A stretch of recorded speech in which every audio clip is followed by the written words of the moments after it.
인간은 이익을 따라 움직이는 존재입니다. 이 말이 불편하게 들릴 수도 있습니다. 하지만 2000여 년 전 중국에서 인간의 본성을 가장 냉정하게 관찰했던 사상가 한비자는 이렇게 말했습니다. 사람들은 모두 자신의 이익을 위해 행동한다. 군주가 신하를 부리는 것도 이익 때문이고 신하가 군주를 섬기는 것도 이익 때문이다. 부자 관계도 다르지 않다. 얼마나 냉혹한 말입니까? 부모와 자식 사이에까지 계산이 오간다는 것을 인정하라니. 그러나 여러분이 지금 경험하고 있는 현실을 돌아보십시오. 자식에게 집을 물려주고 난 뒤 갑자기 대접이 달라진 것을, 재산을 미리 나눠주고 나니 연락이 뜸해진 것을 어떻게 설명하시겠습니까? 우리는 평생 착하게 살아왔습니다. 사람은 정으로 산다. 피는 물보다 진하다. 내가 잘해주면 상대방도 알아준다는 믿음으로 살았습니다. 그래서 자식이 결혼한다고 하면 내 노후 자금까지 털어서 집을 사주었고, 손주가 태어나면 내 건강은 생각지도 않고 육아를 도맡았습니다. 그렇게 모든 것을 주었습니다. 나중에 서운한 소리라도 들을까봐, 나중에 욕심 많은 부모로 보일까봐 내가 가진 모든 것을 내려놓았습니다. 그런데 결과는 어떻습니까? 더 이상 줄 것이 없어진 순간 당신은 짐이 되었습니다. 예전에는 명절 때마다 자식들이 먼저 연락했는데 이제는 당신이 먼저 전화해야 합니다. 예전에는 무슨 일이 있으면 의논하던 자식들이 이제는 중요한 결정을 할 때 당신의 의견조차 묻지 않습니다. 당신이 아프다고 해도 요즘 바빠서라는 한마디로 끝입니다. 왜 이렇게 되었을까요? 당신이 잘못 키웠기 때문일까요? 요즘 젊은이들이 뭘 인정해서일까요? 아닙니다. 한비자는 이미 2000년 전에 그 답을 알려주었습니다. 사람들은 권력이 있는 곳으로 모인다. 권력이 사라지면 떠난다. 여기서 권력이란 단지 정치적 힘만을 뜻하는 것이 아닙니다. 돈도 권력이고 결정권도 권력이며 내가 가진 재산도 권력입니다. 당신이 무시당하는 이유는 간단합니다. 쥐고 있던 고기를 너무 빨리 놔버렸기 때문입니다. 착해서 그랬습니다. 사랑해서 그랬습니다. 그러나 세상은 당신의 착함을 이용했을 뿐입니다. 이제 우리는 불편하지만 정직한 현실을 직시해야 합니다. 한비자가 남긴 가르침은 냉혹합니다. 따뜻하지 않습니다. 위로도 되지 않습니다. 하지만 이것만은 확실합니다. 그의 가르침대로 살면 최소한 무시당하지는 않습니다. 이용당하지는 않습니다. 노년의 찬밥 신세로 전락하지는 않습니다. 오늘 우리가 함께 살펴볼 내용은 바로 이것입니다. 나이 들수록 절대 놓아서는 안 될 3가지. 이것을 지키면 자식이든 누구든 함부로 당신을 대하지 못합니다. 반대로 이것을 놓는 순간 당신은 존재감을 잃습니다. 자, 그럼 첫 번째 원칙부터 시작하겠습니다. 첫 번째로 절대 놓아서는 안 될 것은 바로 권한입니다. 한비자는 이런 비유를 들었습니다. 호랑이가 개를 제압할 수 있는 것은 발톱과 이빨이 있기 때문이다. 만약 호랑이가 발톱을 버리고 개가 발톱을 얻는다면 오히려 호랑이가 개에게 제압당할 것이다. 이 얼마나 명쾌한 비유입니까? 호랑이는 백수의 왕입니다. 덩치도 크고 힘도 셉니다. 그러나 호랑이가 호랑이일 수 있는 진짜 이유는 그 날카로운 발톱과 송곳니 때문입니다. 그것이 없다면 호랑이는 그저 큰 고양이에 불과합니다. 개한테도 당할 수 있습니다. 여러분, 지금 당신의 발톱은 무엇입니까? 바로 돈과 결정권입니다. 당신이 아직도 재산을 관리하고 있다면 그것이 당신의 발톱입니다. 당신이 아직도 집의 명의자라면 그것이 당신의 발톱입니다. 당신이 아직도 통장을 쥐고 있다면 그것이 당신의 발톱입니다. 그런데 많은 분들이 이 발톱을 스스로 뽑아버립니다. 자식이 엄마 아버지, 이제 나이 드셨으니 재산 관리 힘드시죠? 제가 관리해 드릴게요 라고 하면 순순히 넘겨줍니다. 너를 믿어서 주는 거야 라고 말하면서요. 자식이 세금 때문에 명의를 이전하는 게 좋대요라고 하면 고민 없이 서류에 도장을 찍습니다. 그렇게 발톱을 뽑아버립니다. 그 순간부터 당신은 호랑이가 아닙니다. 발톱 없는 호랑이, 이빨 없는 사자, 독침 없는 전갈입니다. 겉보기에는 여전히 부모이고 어른이지만 실질적인 힘은 사라졌습니다. 그러면 어떤 일이 벌어집니까? 처음에는 별 차이가 없어 보입니다. 자식들은 여전히 친절합니다. 괜찮아요, 엄마, 아버지. 제가 다 알아서 할게요. 하지만 시간이 지나면서 조금씩 달라집니다. 당신이 이번에 손주 학원비 좀 대줄까? 라고 하면 괜찮아요. 우리가 알아서 해요라는 대답이 돌아옵니다. 당신이 우리 집 보일러 좀 고쳐야 할 것 같은데 라고 하면 그게 꼭 지금이어야 해요? 조금 참으세요라는 말을 듣습니다. 당신이 무언가를 요구할 권리를, 당신이 무언가를 결정할 권한을 이미 잃어버렸기 때문입니다. 한비자는 이렇게도 말했습니다. 군주가 신하에게 권력을 넘기면 신하는 군주를 조종한다. 이것을 가정에 대입하면 어떻게 됩니까? 부모가 자식에게 권한을 넘기면 자식은 부모를 조종합니다. 조종이라는 표현이 너무 강하다고 생각하십니까? 그렇다면 통제라고 바꿔 말하겠습니다. 자식은 부모를 통제합니다. 아버지, 그건 안 돼요. 어머니, 그렇게 하시면 안 돼요. 그 돈은 나중에 제 동생 결혼할 때 써야 해요. 그건 제가 판단할 일이에요. 이런 말들이 자연스럽게 나옵니다. 권한을 가진 사람이 결정합니다. 돈을 쥔 사람이 결정합니다. 명의를 가진 사람이 결정합니다. 당신이 그것을 넘겨주는 순간 당신은 더 이상 결정권자가 아닙니다. 여기서 중요한 것은 자식의 본성이 악해서가 아니라는 점입니다. 한비자는 사람이 태어날 때부터 악하다고 말하지 않았습니다. 대신 이렇게 말했습니다. 사람은 이익을 따라 행동하는 것이 본성이다. 그것이 나쁜 것이 아니라 자연스러운 것이다. 자식도 마찬가지입니다. 자식이 일부러 부모를 무시하려고 작정한 것이 아닙니다. 다만 권력의 구조가 바뀌었기 때문에 자연스럽게 행동 패턴이 달라진 것뿐입니다. 예전에는 부모에게 잘 보여야 무언가를 얻을 수 있었습니다. 용돈도, 집도, 유산도 모두 부모가 결정했습니다.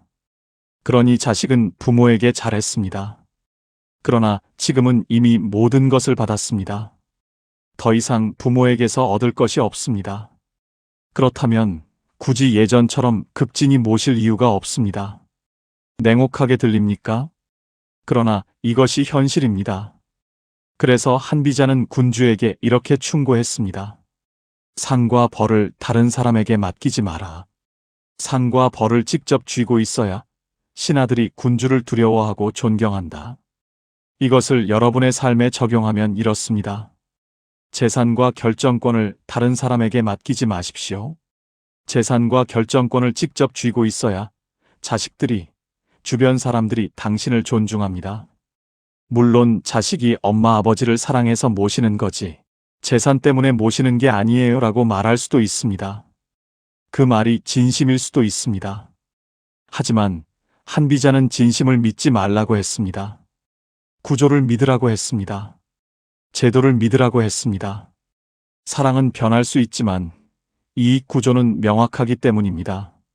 실제로 생각해 보십시오. 당신이 아직도 5억짜리 아파트의 명의자이고 당신이 아직도 매달 연금 200만 원을 받고 있고 당신이 아직도 예금 1억을 통장에 쥐고 있다면 자식이 함부로 대합니까? 아닙니다. 명절 때 먼저 전화합니다. 당신 생일을 챙깁니다. 당신이 편찮으시다고 하면 바쁜 와중에도 병원에 모셔다 드립니다. 왜 그럴까요? 효심이 깊어서일까요? 물론 그런 마음도 있을 것입니다. 하지만 한비자의 관점에서 보면 답은 명확합니다. 아직 당신에게 권한이 있기 때문입니다. 당신이 언제든지 유언장을 다시 쓸 수 있고, 당신이 언제든지 재산을 다른 곳에 기부할 수도 있고, 당신이 언제든지 아파트를 팔아서 요양원에 들어갈 수도 있기 때문입니다. 당신에게 아직 선택권이 있습니다. 그 선택권이 바로 발톱입니다. 반대로 생각해 보십시오. 이미 집 명의를 넘겼고, 이미 통장을 다 정리해서 자식에게 주었고, 이제 당신에게 남은 것은 기초연금 30만 원과 낡은 옷가지 뿐이라면 자식이 당신을 어떻게 대합니까? 아버지, 이번 추석에는 우리 집에 오시면 안 돼요. 처가 쪽 식구들이 와서요. 어머니, 요즘 애들 학원비가 너무 비싸서 용돈 드리기가 힘들어요. 아빠, 병원비는 건강보험 되는 데만 가세요. 비급여는 너무 비싸요. 이런 말들이 자연스럽게 나옵니다. 왜 그럴까요? 자식이 못 되어서일까요? 아닙니다. 권력의 균형이 완전히 무너졌기 때문입니다. 발톱 없는 호랑이는 호랑이가 아닙니다. 그냥 먹이일 뿐입니다. 어떤 분은 이렇게 말씀하실 수 있습니다. 그래도 우리 자식은 다릅니다. 우리 자식은 효자예요. 내가 아무것도 안 줘도 나를 잘 모실 거예요. 정말 그럴 수 있습니다. 세상에는 분명히 진심으로 부모를 사랑하고 모시는 자식들이 있습니다. 하지만 한비자는 이렇게 묻습니다. 그것을 어떻게 확신하는가? 사람의 마음은 변한다. 상황도 변한다. 며느리가 바뀔 수도 있고, 사위가 바뀔 수도 있고, 자식의 경제 사정이 나빠질 수도 있다. 그때도 당신은 여전히 잘 대접받을 것이라고 장담할 수 있는가? 한비자는 사람의 선의를 믿지 말고 구조를 믿으라고 했습니다. 제도를 만들라고 했습니다. 당신이 권한을 쥐고 있다면 그것이 바로 제도입니다. 그것이 바로 안전장치입니다. 그렇다면 구체적으로 어떻게 해야 합니까? 첫째, 재산의 명의를 함부로 넘기지 마십시오. 자식이 세금 때문에, 상속 때문에, 증여세 때문에라는 말을 하더라도 섣불리 서류에 도장을 찍지 마십시오. 정말로 세금 문제가 있다면 전문가와 상담하십시오. 그리고 명의를 넘기더라도 당신이 그 집에서 평생 살 권리를 법적으로 보장받으십시오. 그냥 자식을 믿고 맡기는 것이 아니라 법적으로 확실하게 보장받으십시오. 한비자는 이렇게 말했습니다. 법이 명확해야 사람들이 함부로 행동하지 않는다. 당신과 자식 사이에도 법이 필요합니다. 신뢰도 중요하지만 법적 보장이 더 중요합니다. 둘째, 돈을 한꺼번에 주지 마십시오. 자식이 집을 산다고, 사업을 한다고, 빚을 갚아야 한다고 할 때 당신이 가진 돈을 몽땅 주어버리지 마십시오. 도와주고 싶으면 조금씩 나눠서 필요할 때마다 주십시오. 그래야 당신에게 계속 선택권이 남습니다. 한 번에 다 주는 순간 당신은 더 이상 필요 없는 사람이 됩니다. 한비자는 상을 아껴 써야 한다고 했습니다. 한꺼번에 큰 상을 주면 더 이상 줄 것이 없어서 통제력을 잃는다고 했습니다. 당신의 재산도 마찬가지입니다. 아껴 쓰십시오. 나눠주십시오. 그래야 당신이 계속 중요한 사람으로 남습니다. 셋째, 결정권을 유지하십시오. 나이가 들었다고 해서 모든 것을 자식에게 맡기지 마십시오. 이제 너희들이 알아서 해라라고 말하는 순간 당신은 결정권을 포기하는 것입니다. 물론 귀찮을 수 있습니다. 피곤할 수도 있습니다. 하지만 중요한 일만큼은 반드시 당신이 개입하십시오. 집안의 큰 결정, 재산의 사용, 명절이나 제사 같은 집안 행사, 이런 것들은 당신이 여전히 의견을 내고 결정하십시오. 한비자는 권력을 나누면 혼란이 생긴다고 했습니다. 당신이 결정권을 내려놓는 순간 자식들은 당신을 거치지 않고 모든 것을 결정합니다. 그러면 당신은 나중에 결과만 통보받는 신세가 됩니다. 이 모든 것이 냉정하게 들립니까? 자식을 의심하라는 말처럼 들립니까? 아닙니다. 이것은 의심이 아니라 현실입니다. 한비자는 사람을 믿지 말라고 한 것이 아니라 구조를 만들라고 했습니다. 당신이 권한을 쥐고 있으면 자식도 당신을 함부로 대하지 못합니다. 자식도 인간입니다. 인간은 이익을 따라 움직입니다. 당신에게 이익이 있으면 당신을 존중합니다. 당신에게 이익이 없으면 당신을 소홀히 합니다. 이것은 자식이 나빠서가 아니라 인간의 본성이기 때문입니다. 그러니 자식을 원망하지 마십시오. 대신 현실을 직시하십시오. 그리고 당신의 발톱을 지키십시오. 호랑이는 늙어서도 여전히 호랑이입니다. 왜 그럴까요? 발톱이 있기 때문입니다. 당신도 마찬가지입니다. 나이가 들었어도 당신에게 권한이 있다면 당신은 여전히 존중받을 것입니다.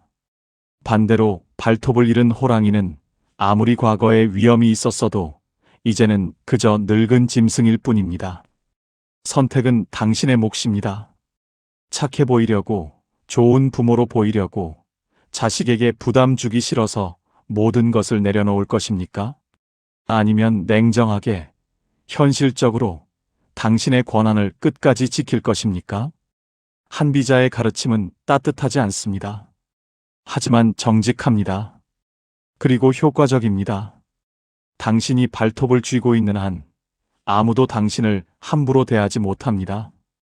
이것이 첫 번째 원칙입니다. 권한을 유지하십시오. 재산을 함부로 넘기지 마십시오. 결정권을 포기하지 마십시오. 그것이 당신이 호랑이로 남는 유일한 방법입니다.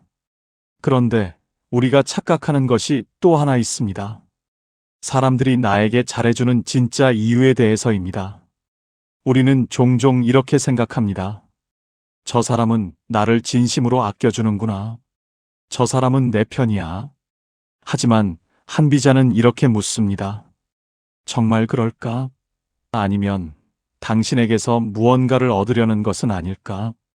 이것이 바로 두 번째 원칙으로 이어지는 질문입니다. 한비자는 이런 유명한 비유를 남겼습니다. 관을 만드는 목수는 사람들이 죽기를 바란다. 그렇다고 그 목수가 악한 사람인가? 아니다.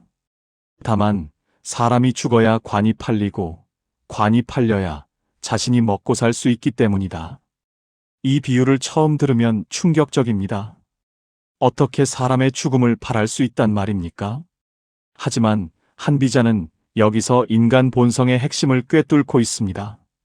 관짜는 목수는 당신을 미워해서 당신의 죽음을 바라는 것이 아닙니다. 그는 단지 자신의 이익을 따를 뿐입니다. 사람이 죽어야 그의 장사가 잘 되기 때문입니다. 그가 도덕적으로 나쁜 사람이냐고 묻는다면 아닙니다. 그저 이익 구조가 그렇게 되어 있을 뿐입니다. 이제 이 비유를 당신의 삶에 적용해 보십시오. 당신 주변에 있는 사람들을 한번 돌아보십시오. 당신에게 친절한 사람들, 당신을 챙겨주는 사람들, 당신에게 자주 연락하는 사람들. 그들이 정말 당신을 좋아해서 그러는 걸까요? 아니면 당신에게서 무언가를 얻으려는 걸까요? 이 질문이 불편하다는 것을 압니다. 하지만 한비자는 이렇게 말합니다. 사람의 마음을 보지 말고 이익 구조를 봐라. 그가 어떤 이익을 얻는지 보면 그의 행동을 예측할 수 있다.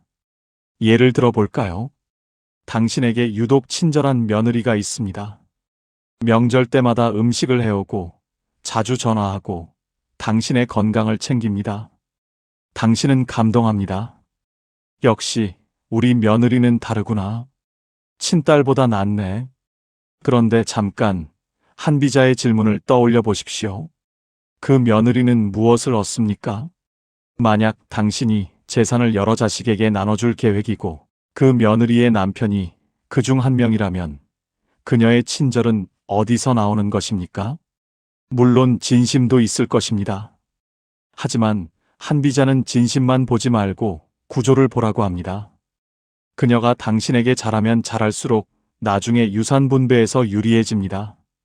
당신이 이 며느리가 나를 제일 잘 챙겨줬지라고 생각하면서 유언장을 쓸 가능성이 높아집니다. 이것이 그녀의 이익입니다. 냉혹하게 들립니까?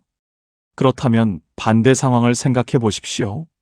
만약 당신이 이미 모든 재산을 장남에게 다 물려주었고 더 이상 나눠줄 것이 없다면 그 친절한 며느리는 여전히 당신에게 친절할까요? 아마도 연락이 뜸해질 것입니다. 요즘 바빠서요라는 말이 잦아질 것입니다. 명절 음식도 예전만큼 정성스럽게 준비하지 않을 것입니다. 왜 그럴까요? 그녀가 갑자기 나쁜 사람으로 변했기 때문입니까? 아닙니다. 이익 구조가 바뀌었기 때문입니다. 더 이상 당신에게 잘해서 얻을 것이 없기 때문입니다. 관을 짜는 목수가 관이 다 팔리고 나면 더 이상 사람의 죽음을 바라지 않는 것처럼 이미 유산을 받은 며느리는 더 이상 당신에게 급진할 이유가 없습니다. 또 다른 예를 들어보겠습니다. 당신에게 자주 연락하는 조카가 있습니다. 삼촌, 이모, 고모라고 부르며 잘 찾아옵니다. 생일도 챙기고 추석 설날이면 꼭 인사하러 옵니다. 당신은 대견합니다. 요즘 젊은 애들 중에는 드물게 예의 바른 애로구나. 그런데 한비자는 묻습니다. 그 조카는 왜 유독 당신에게만 잘하는가? 다른 친척들에게도 그렇게 하는가? 만약 당신이 자식이 없거나 당신이 재산이 많거나 당신이 나중에 그 조카에게 무언가를 물려줄 가능성이 있다면 그 친절의 이유는 명확합니다. 그는 관을 짜는 목수입니다. 당신이 늙어서 외로워질수록 당신이 자식과 사이가 나빠질수록 그의 장사는 잘 될 것입니다. 당신이 역시 내 조카만 나를 알아준 애라고 생각하며 유언장에 그의 이름을 쓸 가능성이 높아지기 때문입니다. 어떤 분은 이렇게 말씀하실 겁니다. 그렇게 모든 사람을 의심하면 어떻게 살아요? 그럼 이 세상에 믿을 사람이 아무도 없는 거잖아요. 한비자는 대답합니다. 믿지 말라는 게 아니다. 다만 왜 그 사람이 당신에게 잘하는지 이유를 정확히 파악하라는 것이다. 사람을 의심하는 것과 구조를 파악하는 것은 다릅니다. 한비자는 모든 사람이 악하다고 말하지 않았습니다. 다만 모든 사람은 자신의 이익을 따라 행동한다고 말했을 뿐입니다. 이것은 비난이 아니라 관찰입니다. 사실입니다. 그렇다면 이것을 알고 나서 어떻게 해야 합니까? 첫째, 상대방이 당신에게 잘해주는 이유를 냉정하게 분석하십시오. 감정에 휩쓸리지 말고 이익 구조를 보십시오. 그 사람이 당신에게서 무엇을 얻습니까? 돈입니까? 유산입니까? 집입니까? 아니면 다른 친척들과의 경쟁에서 우위를 점하려는 것입니까? 이유를 알면 행동을 예측할 수 있습니다. 한비자는 적을 알고 나를 알면 100번 싸워도 위태롭지 않다는 말을 인용하며 이렇게 덧붙였습니다. 상대방의 이익을 알면 상대방의 행동을 예측할 수 있다. 둘째, 그 이익 구조가 바뀌면 어떻게 될지 미리 생각하십시오. 지금 당신에게 잘해주는 사람이 나중에도 계속 잘해줄까요? 당신이 재산을 다 나눠주고 나면? 당신이 더 이상 건강하지 못하면? 당신이 요양원에 들어가면? 그때도 그 사람은 여전히 당신을 찾아올까요? 만약 그 대답이 아마 아닐 것이다라면 그 사람의 친절은 조건부입니다. 당신에게 이익이 있을 때만 유효한 친절입니다. 한비자는 변하지 않는 것은 이익뿐이다라고 했습니다. 사람의 마음은 변하지만 이익 구조는 명확합니다. 이익이 있으면 친절하고 이익이 없으면 멀어집니다. 이것이 현실입니다. 셋째, 그렇다면 어떻게 대처해야 합니까? 한비자는 이렇게 조언합니다. 상대방의 이익 구조를 역이용하라. 무슨 뜻입니까? 만약 누군가 당신의 재산 때문에 당신에게 잘한다면 그 사실을 이용하십시오. 계속 그가 무언가를 기대하게 만드십시오. 하지만 절대 확답하지 마십시오. 나중에 내가 나를 제일 잘 챙겨줬으니까 내 재산 중 얼마는 너한테 줄게라고 말하지 마십시오. 대신 이렇게 말하십시오. 내가 참 효자로구나. 나중에 내가 뭔가 보답해야지. 애매하게, 모호하게 기대를 주되 약속은 하지 마십시오. 그러면 그 사람은 계속 당신에게 잘할 것입니다. 왜냐하면 아직 가능성이 남아있기 때문입니다. 이것이 냉소적으로 들립니까? 하지만 한비자는 이렇게 말합니다. 군주가 신하를 부릴 수 있는 것은 상과 벌이 불확실하기 때문이다. 만약 누가 언제 무엇을 받을지 다 정해져 있다면 신하들은 군주를 필요로 하지 않는다. 당신도 마찬가지입니다. 만약 이미 누구에게 무엇을 줄지 다 정해놓고 공표했다면 그 사람들은 더 이상 당신에게 잘할 이유가 없습니다. 결과는 이미 정해졌으니까요. 하지만 아직 정해지지 않았다면 모두가 당신에게 잘하려고 노력할 것입니다. 이것이 권력입니다. 이것이 당신을 지키는 방법입니다. 넷째, 진심과 이익을 구분하십시오. 누군가 당신에게 잘하는 이유가 이익 때문이라고 해서 그 사람이 반드시 나쁜 사람은 아닙니다. 세상의 모든 관계는 어느 정도 이익으로 연결되어 있습니다. 고용주와 직원, 의사와 환자, 가게 주인과 손님, 심지어 부부 사이에도 이익 교환이 있습니다. 문제는 이익만 있는 관계입니다. 순수하게 100% 이익만 보고 당신을 대하는 사람, 당신이 쓸모 없어지면 바로 떠날 사람, 이런 사람을 구별해내는 것이 중요합니다.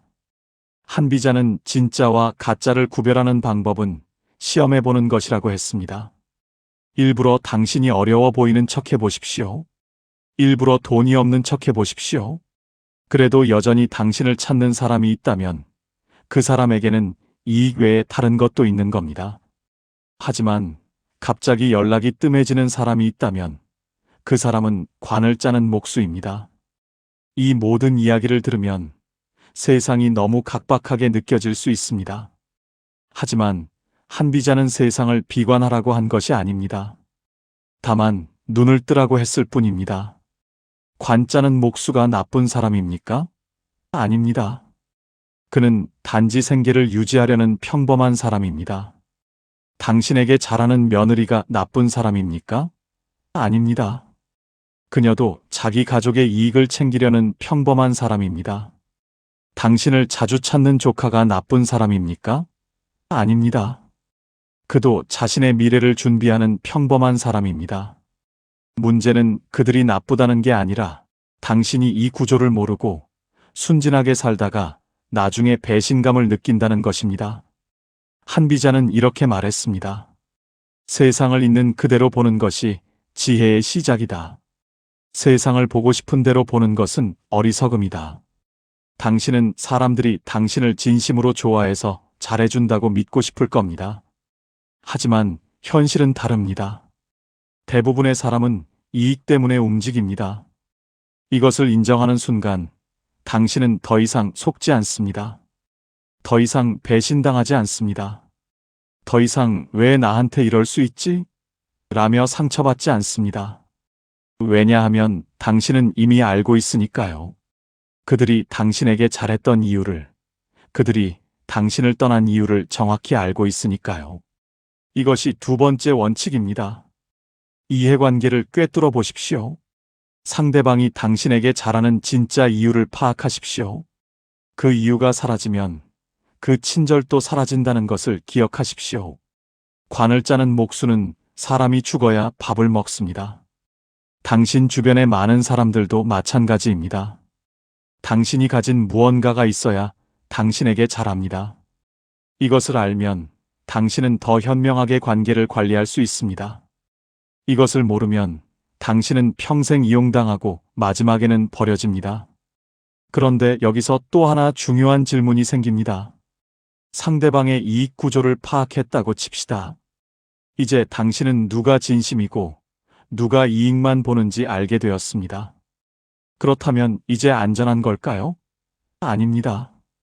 한비자는 여기서 한 가지를 더 경고합니다. 당신이 아는 것을 남들이 알게 하면 안 된다는 것입니다. 당신이 무엇을 가졌는지, 당신이 무엇을 생각하는지, 당신의 약점이 무엇인지, 이런 것들을 함부로 드러내면 그 순간 당신은 공격받기 쉬운 존재가 됩니다. 이것이 바로 세 번째 원칙으로 이어집니다. 한비자는 또 이런 비유를 남겼습니다. 물고기는 깊은 연못에 있어야 한다. 나라의 날카로운 무기는 남에게 보여서는 안 된다. 이 말이 무슨 뜻입니까? 물고기를 생각해 보십시오. 물고기가 물 위로 뛰어오르면 어떻게 됩니까? 낚시꾼이 낚아챕니다. 새가 물고기를 낚아갑니다. 물고기가 안전한 이유는 깊은 물 속에 숨어 있기 때문입니다. 보이지 않기 때문입니다. 한비자는 사람도 마찬가지라고 말합니다. 당신의 진짜 재산, 당신의 진짜 생각, 당신의 진짜 약점을 남에게 다 보여주면 당신은 물 밖으로 뛰어오른 물고기와 같습니다. 누구나 낚아챌 수 있습니다. 구체적으로 생각해 보십시오. 당신이 은행에 예금이 얼마 있는지 자식들에게 다 이야기했습니까? 당신이 어떤 주식을 가지고 있는지, 보험금이 얼마인지, 땅이 어디 있는지 다 알려줬습니까? 만약 그렇다면 당신은 이미 물 위로 뛰어오른 물고기입니다. 자식들은 정확히 계산할 수 있습니다. 아버지가 가진 게 이 정도구나. 그럼 나는 얼마 받을 수 있겠구나. 그 순간 당신에 대한 그들의 태도가 결정됩니다. 만약 기대보다 많으면 더 잘해줄 것이고, 기대보다 적으면 실망할 것이고, 이미 충분히 받았다고 생각하면 더 이상 신경 쓰지 않을 것입니다. 당신이 모든 것을 드러낸 순간, 당신은 협상력을 잃습니다. 신비감을 잃습니다. 존중을 잃습니다. 한비자는 이렇게 말했습니다. 군주는 자신의 생각을 신하에게 보여서는 안 된다. 군주가 좋아하는 것을 보이면 신하는 그것을 꾸며서 보여주고, 군주가 싫어하는 것을 보이면 신하는 그것을 숨긴다. 이것을 당신의 삶에 적용해 보십시오.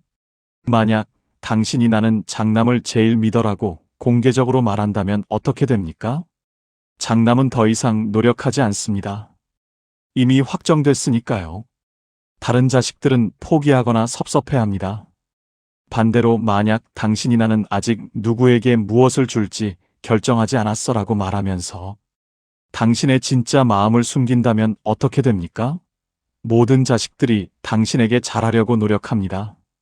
아직 가능성이 열려 있으니까요. 또 다른 예를 들어보겠습니다. 당신이 건강이 안 좋다고 칩시다. 허리가 아프고 당뇨가 있고 혈압이 높습니다. 이것을 자식들에게 일일이 다 이야기합니까? 오늘도 허리가 너무 아파서 힘들었어. 당뇨 수치가 또 올라갔어. 혈압약을 먹어도 잘 안 듣네. 만약 이렇게 매번 당신의 약점을 드러낸다면 어떻게 됩니까? 자식들은 당신을 약한 사람으로 봅니다. 이제 아버지도 많이 약해지셨네. 곧 요양원에 가셔야 할 것 같은데. 이런 생각이 은연중에 자리 잡습니다. 당신이 스스로 약함을 과시한 결과입니다. 물고기가 물 밖으로 나와서 나 여기 있어요 라고 외치는 격입니다. 한비자는 약점을 숨기는 것이 강함의 시작이라고 했습니다. 물론 정말 심각하게 아프면 말해야 합니다. 치료를 받아야 합니다. 하지만 사소한 불편함까지 일일이 다 털어놓을 필요는 없습니다.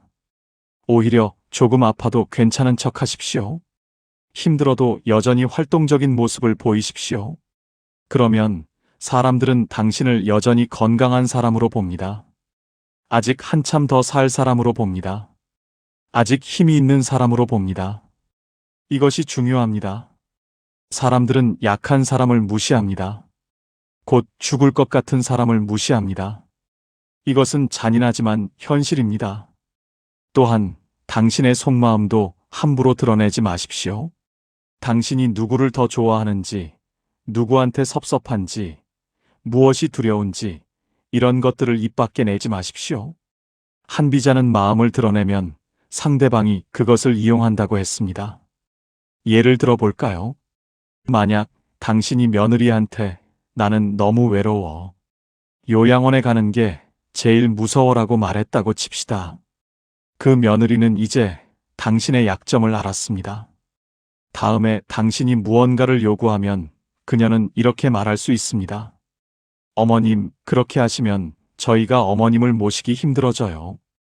그럼 요양원밖에 방법이 없는데 당신이 제일 두려워하는 것을 무기로 사용하는 겁니다. 당신이 스스로 그 무기를 쥐어준 것입니다. 한비자는 또 이렇게 말했습니다. 침묵이 때로는 가장 강력한 무기다. 많은 노인분들이 외로워서 말이 많아집니다. 자식이 오면 이것저것 다 이야기하고 싶어 합니다. 내 사정, 내 고민, 내 걱정, 심지어 다른 형제에 대한 불만까지 다 털어놓습니다. 그러면 어떻게 됩니까?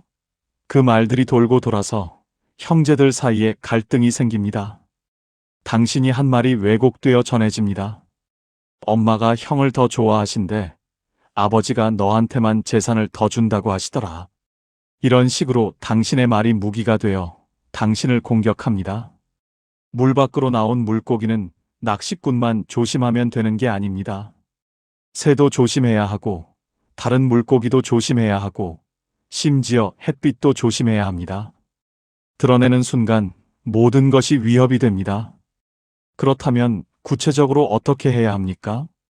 첫째, 재산에 대해 함부로 말하지 마십시오. 나 돈 얼마 있어? 나 집 몇 채 있어? 나 주식으로 얼마 벌었어? 이런 말 절대 하지 마십시오. 자식에게도, 친척에게도, 친구에게도 마찬가지입니다. 사람들은 당신이 가진 것에 관심이 많습니다. 특히 나중에 그것을 물려받을 가능성이 있는 사람들은 더욱 그렇습니다. 당신이 정확한 숫자를 말하는 순간 그들은 계산을 시작합니다. 대신 애매하게 유지하십시오. 있기는 한데 많지는 않아. 그럭저럭 먹고 살만해. 정확히는 나도 잘 모르겠네. 이렇게 모호하게 말하십시오. 한비자는 불확실함이 사람들을 경계하게 만든다고 했습니다. 당신이 정확히 얼마나 가졌는지 모르면 사람들은 함부로 당신을 대하지 못합니다. 혹시 많이 가지고 있을까봐 조심하게 됩니다. 둘째, 건강에 대해서도 과장하지 마십시오. 아프다고 떠들고 다니지 마십시오. 물론 거짓말하라는 것이 아닙니다. 하지만 굳이 자세히 말할 필요는 없습니다. 요즘 건강이 어떠세요? 라고 물으면 덕분에 잘 지내고 있어라고 대답하십시오. 굳이 허리도 아프고 무릎도 아프고 어깨도 아프고를 나열할 필요가 없습니다. 한비자는 강한 모습을 보이면 사람들이 공격하지 않는다고 했습니다. 사자가 늙어도 여전히 위험이 있는 것은 약함을 드러내지 않기 때문입니다. 당신도 마찬가지입니다. 나이가 들어도 여전히 건강하고 정정한 모습을 보이십시오. 그러면 사람들은 아직 한참 더 사실 분이네라고 생각하며 함부로 대하지 못합니다.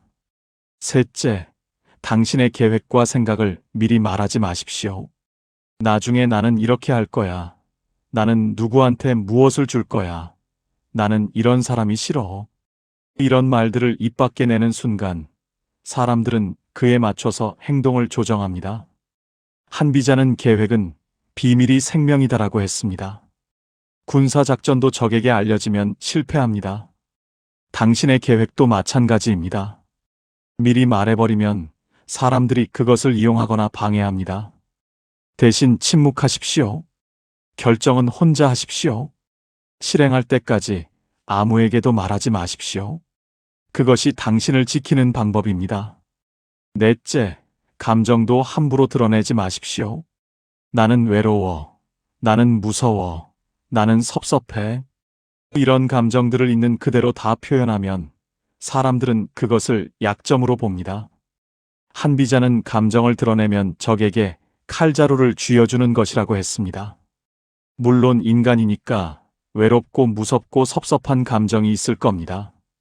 하지만 그것을 전략적으로 관리해야 합니다.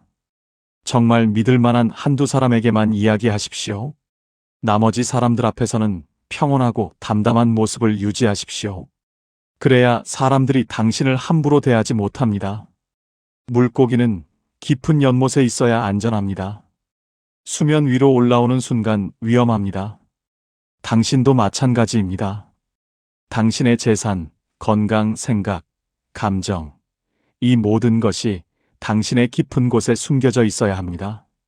사람들이 정확히 알 수 없어야 합니다. 그래야 그들은 당신을 함부로 다루지 못합니다. 당신을 경계합니다. 당신을 존중합니다. 한비자는 나라의 날카로운 무기는 남에게 보여서는 안 된다고 했습니다. 당신에게도 날카로운 무기가 있습니다. 당신의 재산, 당신의 권한, 당신의 의지. 이것들을 함부로 보여주지 마십시오. 깊은 연못 속에 숨겨두십시오. 필요할 때만 꺼내 쓰십시오. 그것이 당신을 지키는 세 번째 원칙입니다. 어떤 분은 이렇게 생각하실 수 있습니다. 이렇게 살면 너무 외롭지 않나요? 아무에게도 속마음을 털어놓지 못하고 항상 경계하고 항상 숨기면서 사는 게 행복한 삶인가요? 한비자는 대답합니다. 행복과 안전은 다르다. 당신이 원하는 것이 따뜻한 관계인가? 아니면 무시당하지 않는 삶인가? 이것은 선택의 문제입니다. 당신이 모든 것을 다 드러내고 순진하게 살면 사람들과 가까워질 수 있습니다. 하지만 동시에 이용당할 위험도 큽니다. 반대로 당신이 조심스럽게 자신을 지키며 살면 외로울 수 있습니다. 하지만 최소한 존중은 받습니다. 어느 것을 선택하시겠습니까? 한비자는 또 이렇게 덧붙입니다. 숨기는 것과 거짓말하는 것은 다르다. 당신에게 비밀이 있는 것은 나쁜 게 아닙니다. 당신이 모든 것을 다 말하지 않는 것도 나쁜 게 아닙니다. 이것은 자기 방어입니다. 생존 전략입니다. 물고기가 깊은 곳에 숨어 있다고 해서 물고기가 나쁩니까? 아닙니다. 물고기는 살아남으려고 그러는 것뿐입니다. 당신도 마찬가지입니다. 당신이 침묵하고, 당신이 비밀을 지키고, 당신이 약점을 숨기는 것은 살아남기 위해서입니다. 무시당하지 않기 위해서입니다. 이용당하지 않기 위해서입니다. 이것이 세 번째 원칙입니다. 속마음을 감추십시오. 깊은 연못 속의 물고기처럼 당신의 진짜 모습을 숨기십시오. 재산도, 건강도, 생각도, 감정도 함부로 드러내지 마십시오.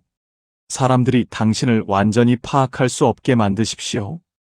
그 불확실함이 당신을 지킵니다. 그 신비감이 당신에게 힘을 줍니다. 물 밖으로 나온 물고기는 금방 잡힙니다.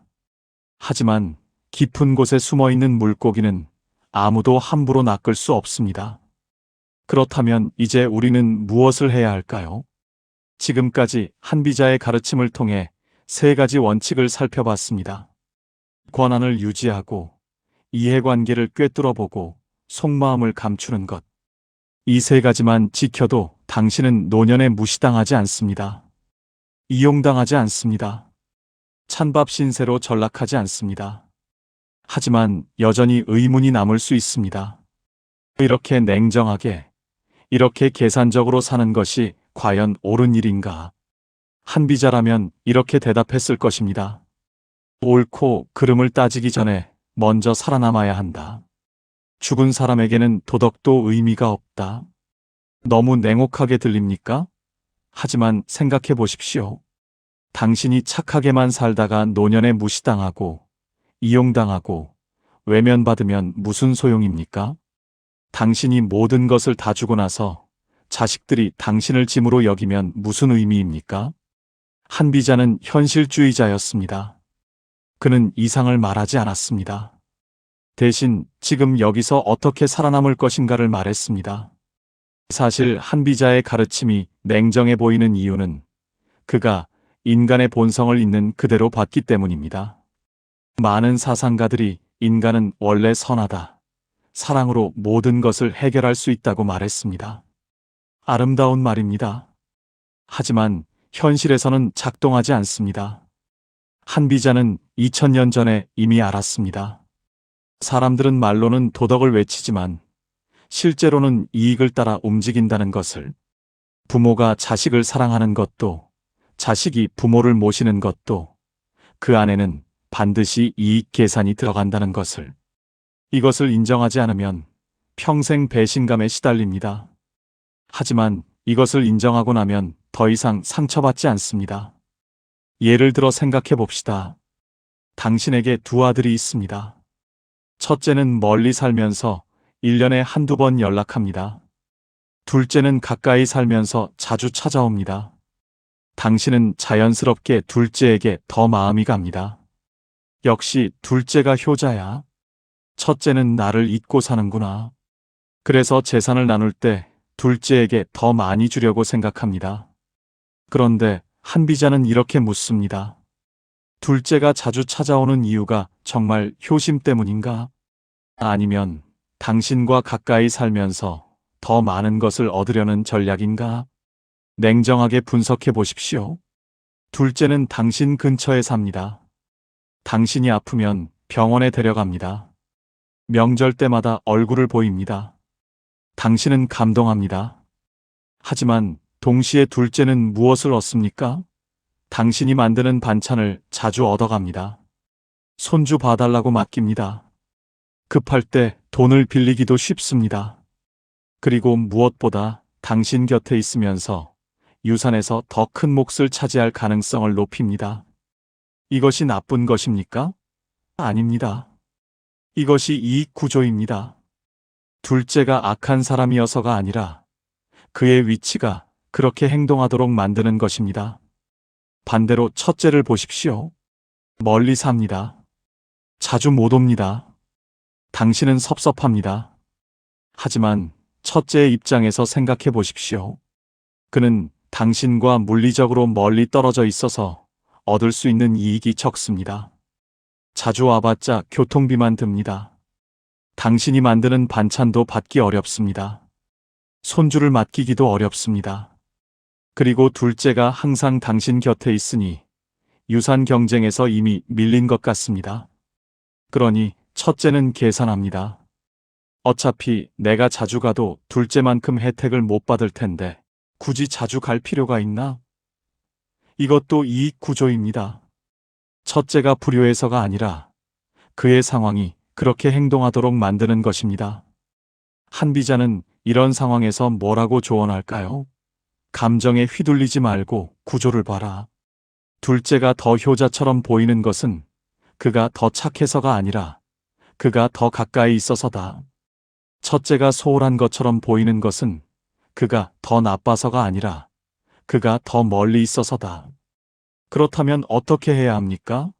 둘 다 똑같이 대우하십시오. 가까이 있다고 해서 더 많이 주지 마십시오.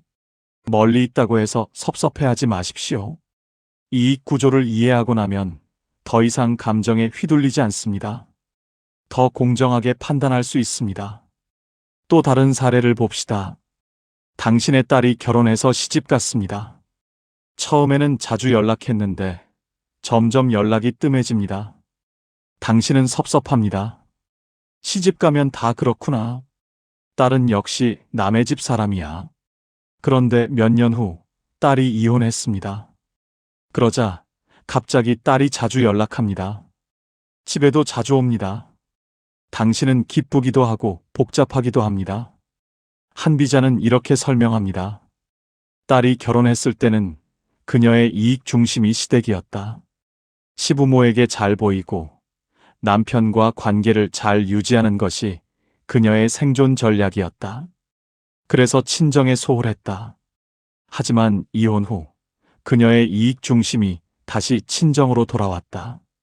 이제 의지할 곳이 친정밖에 없으니까. 이것을 알면 당신은 섭섭해하지 않습니다. 딸이 나쁜 것도 아니고 시집 갔다고 엄마를 잊은 것도 아닙니다. 단지 그녀의 이익 중심이 이동했을 뿐입니다. 이것이 인간입니다. 이것이 현실입니다. 한비자는 이것을 비난하지 않았습니다. 대신 이것이 인간의 본성이니 이해하고 받아들여라고 했습니다. 받아들이고 나면 더 이상 상처받지 않습니다. 왜 나한테 이럴 수 있어? 라는 질문도 사라집니다. 당신은 이미 알고 있으니까요. 사람들이 왜 그렇게 행동하는지를. 혹시 이 채널이 처음이신 분들을 위해 잠깐 말씀드리겠습니다. 저는 이렇게 인생의 냉혹한 진실을 다루는 콘텐츠를 꾸준히 만들고 있습니다. 노년을 현명하게 살아가는 법, 사람들의 속마음을 읽는 법, 나를 지키며 사는 법에 대해 이야기합니다. 듣기 불편할 수도 있습니다. 하지만 진실입니다. 만약 오늘 이야기가 도움이 되셨다면 구독과 좋아요 부탁드립니다. 여러분의 노년이 조금이라도 더 존중받고 조금이라도 덜 이용당하는 삶이 되길 바라는 마음으로 이 콘텐츠를 만들고 있습니다. 자, 그럼 계속 이어가겠습니다. 이제 핵심 질문으로 돌아갑시다. 한비자의 가르침대로 사는 것이 과연 옳은가? 한비자는 이렇게 대답합니다. 세상은 원래 공평하지 않다. 착한 사람이 복을 받는다는 것은 환상이다. 현실에서는 준비된 사람이 살아남는다. 당신은 평생 착하게 살았습니다. 그 결과가 어떻습니까? 존중받습니까? 아니면 무시당합니까? 만약 무시당하고 있다면 이제 방법을 바꿔야 합니다. 착함만으로는 부족합니다. 전략이 필요합니다. 지혜가 필요합니다. 그것이 바로 한비자가 가르쳐주는 것입니다. 한비자는 또 이렇게 말했습니다. 군주가 약하면 나라가 혼란해진다. 군주가 강하면 나라가 안정된다. 이것을 가정에 적용하면 어떻게 됩니까? 부모가 약하면 자식들이 제멋대로 행동합니다. 부모를 무시하고 형제끼리 재산 싸움을 하고 집안이 분열됩니다. 하지만 부모가 강하면 자식들이 함부로 행동하지 못합니다. 부모를 존중하고 형제끼리도 화목하고 집안이 안정됩니다. 여기서 강하다는 것은 고함을 지르거나 폭력을 쓴다는 뜻이 아닙니다. 권한을 유지하고 이익 구조를 파악하고 비밀을 지키는 것입니다. 이 세 가지만 있으면 당신은 강합니다. 구체적으로 생각해 봅시다. 만약 당신이 지금 이 세 가지 원칙을 실천한다면 어떤 일이 벌어질까요? 첫째, 자식들이 당신을 함부로 대하지 못합니다. 왜냐하면 당신이 아직도 재산과 결정권을 쥐고 있으니까요. 둘째, 당신은 더 이상 배신감을 느끼지 않습니다. 왜냐하면 당신이 사람들의 이익 구조를 이미 파악하고 있으니까요. 셋째, 당신은 더 이상 이용당하지 않습니다. 왜냐하면 당신이 약점을 드러내지 않으니까요. 이 세 가지만으로도 당신의 노년은 완전히 달라집니다. 물론 이렇게 사는 것이 외로울 수 있습니다. 아무에게도 속마음을 다 털어놓지 못하고 항상 경계하고 항상 계산하며 사는 것이 쓸쓸할 수 있습니다. 한비자도 그것을 알았습니다.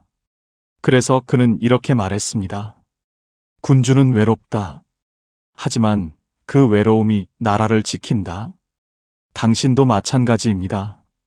당신의 경계심이, 당신의 신중함이, 당신의 비밀이 당신을 지킵니다. 외로움과 안전 중 무엇을 선택하시겠습니까? 그렇다고 한비자가 모든 인간관계를 부정한 것은 아닙니다. 그는 이렇게 말했습니다. 믿을 수 없는 사람과 믿을 수 있는 사람을 구별하는 것이 지혜다. 세상에는 분명히 진심으로 당신을 대하는 사람도 있습니다. 이익과 관계없이 당신을 소중히 여기는 사람도 있습니다. 문제는 그런 사람을 어떻게 구별하느냐입니다. 한비자의 방법은 간단합니다. 시험해보는 것입니다. 일부러 당신이 아무것도 없는 척 해보십시오. 일부러 당신이 쓸모없는 척 해보십시오. 그래도 여전히 당신을 찾는 사람이 있다면 그 사람은 진짜입니다. 하지만 갑자기 연락이 뜸해지는 사람이 있다면 그 사람은 이익으로 연결된 관계입니다. 한 가지 중요한 것을 더 말씀드리겠습니다. 한비자의 가르침을 실천한다고 해서 당신이 악한 사람이 되는 것은 아닙니다. 당신은 여전히 자식을 사랑할 수 있습니다. 여전히 사람들에게 친절할 수 있습니다. 여전히 베풀 수 있습니다. 다만 차이는 이것입니다. 이제 당신은 눈을 뜨고 사랑합니다. 현실을 직시하고 베풉니다. 구조를 파악하고 친절합니다. 순진하게 당하는 것과 현명하게 주는 것은 완전히 다릅니다. 한비자는 어리석은 자선은 자신을 망치지만 지혜로운 자선은 자신을 지키면서도 남을 돕는다고 했습니다. 예를 들어 봅시다. 자식이 돈을 빌려달라고 합니다. 한비자의 가르침을 모르는 부모는 이렇게 합니다. 자식을 믿고 통장을 다 털어줍니다. 너를 믿어서 주는 거야. 나중에 꼭 갚아라. 그런데 자식은 갚지 않습니다. 왜냐하면 이미 받은 돈이니 더 이상 부모에게 잘할 이유가 없기 때문입니다. 부모는 배신감을 느낍니다. 하지만 한비자의 가르침을 아는 부모는 이렇게 합니다. 돈을 주되 한 번에 다 주지 않습니다. 조금씩 나눠서 줍니다. 그리고 조건을 붙입니다. 이번에 100만 원 줄게. 다음 달에 내가 나한테 잘하면 또 줄게. 이렇게 하면 자식은 계속 부모에게 잘합니다. 왜냐하면 아직 더 받을 수 있으니까요. 부모는 돈도 주고 존중도 받습니다. 이것이 현명한 사랑입니다. 또 다른 예를 들겠습니다. 당신이 손주를 봐주려고 합니다. 한비자의 가르침을 모르는 조부모는 이렇게 합니다. 매일 손주를 봐줍니다. 아침부터 저녁까지 돌봅니다. 자신의 건강은 생각지도 않고 헌신합니다. 우리 손주를 위해서라면 뭐든지 해줘야지. 처음에는 자식들이 고마워합니다. 하지만 시간이 지나면 당연하게 여깁니다. 당연히 부모가 손주를 봐줘야죠. 조부모는 몸도 망가지고 존중도 못 받습니다. 하지만 한비자의 가르침을 아는 조부모는 이렇게 합니다. 손주를 봐주되 한계를 정합니다. 일주일에 3일만 봐줄게. 나머지는 너희가 알아서 해. 이렇게 하면 자식들은 조부모의 도움을 귀하게 여깁니다. 조부모도 건강을 지키고 존중도 받습니다. 이것이 현명한 헌신입니다. 한비자의 핵심은 이것입니다. 주되 한계를 정하라. 사랑하되 눈은 뜨고 있으라. 베풀되 당신 자신을 먼저 지켜라. 이것이 이기적인 것처럼 들립니까? 아닙니다. 이것이 현명한 것입니다. 당신이 무너지면 아무도 지킬 수 없습니다. 당신이 무시당하면 아무에게도 도움이 되지 못합니다. 당신이 먼저 강해야 다른 사람도 도울 수 있습니다. 한비자는 자신을 지키지 못하는 자는 남도 지키지 못한다고 했습니다. 이제 정리해 봅시다. 한비자가 2000년 전에 남긴 가르침은 지금도 유효합니다. 아니, 오히려 지금이 더 필요합니다. 왜냐하면 현대 사회는 더 복잡하고 더 계산적이고 더 냉혹하기 때문입니다.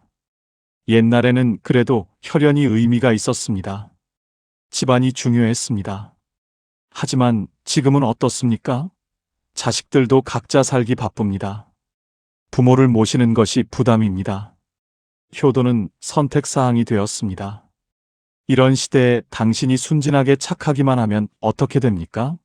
당연히 무시당합니다.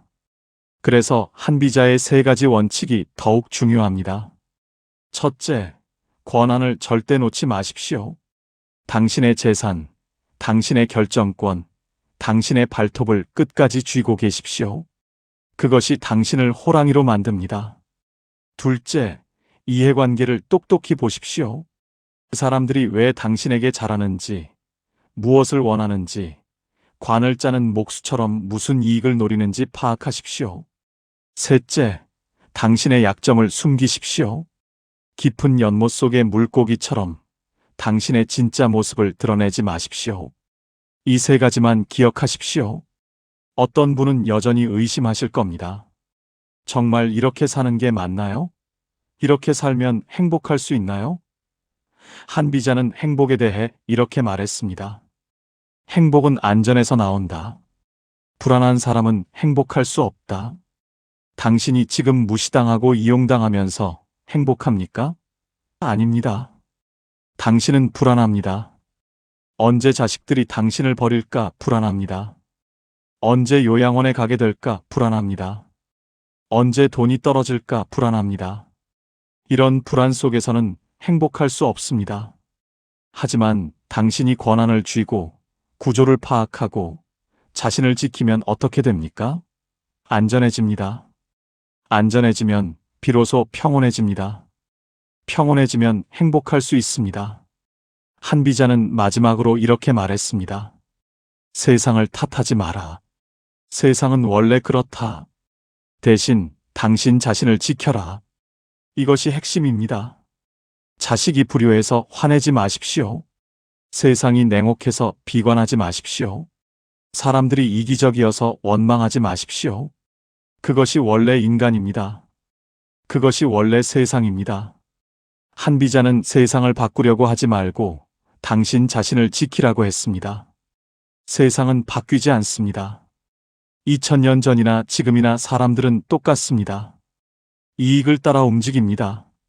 그러니 세상을 원망하지 말고 현명해지십시오. 의심이 나쁜 것이라고 배웠습니까? 아닙니다. 의심은 갑옷입니다. 경계심은 방패입니다. 신중함은 무기입니다.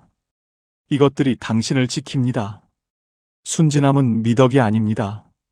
순진함은 약점입니다. 착함은 좋은 것이지만 눈 뜨고 있는 착함이어야 합니다. 한비자는 눈 감고 걷는 사람은 반드시 넘어진다고 했습니다. 당신도 눈을 뜨십시오. 현실을 보십시오. 사람들의 이면을 보십시오. 그리고 당신 자신을 지키십시오. 나이가 들수록 약해지는 것이 아닙니다. 나이가 들수록 현명해지는 것입니다. 젊을 때는 순진해도 괜찮습니다. 실패해도 다시 시작할 수 있으니까요.